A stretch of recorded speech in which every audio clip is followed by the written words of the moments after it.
সংগ্রাম করে লড়াই করতে গিয়ে আমাদের বহু ভাইকে হারিয়েছি, আমাদের বহু ভাই শহীদ হয়েছে, গুম হয়েছে, খুন হয়েছে, 60 লক্ষ মানুষের মধ্যে মিথ্যা মামলা দিয়েছে। আমাদের প্রাণপ্রিয় নেত্রী, এই দেশের গণতন্ত্রের আপসহীন নেত্রী,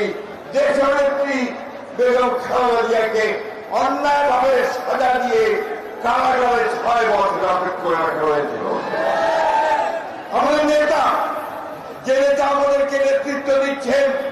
আমাদেরকে স্বপ্ন দেখাচ্ছেন নতুন বাংলাদেশের, যিনি আমাদের 31 দফা কর্মসূচি দিয়ে গোটা জাতিকে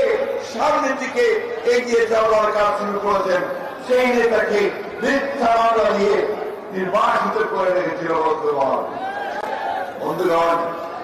আমাদের আনন্দের কথা হচ্ছে যে আমরা এত কিছুর পরেও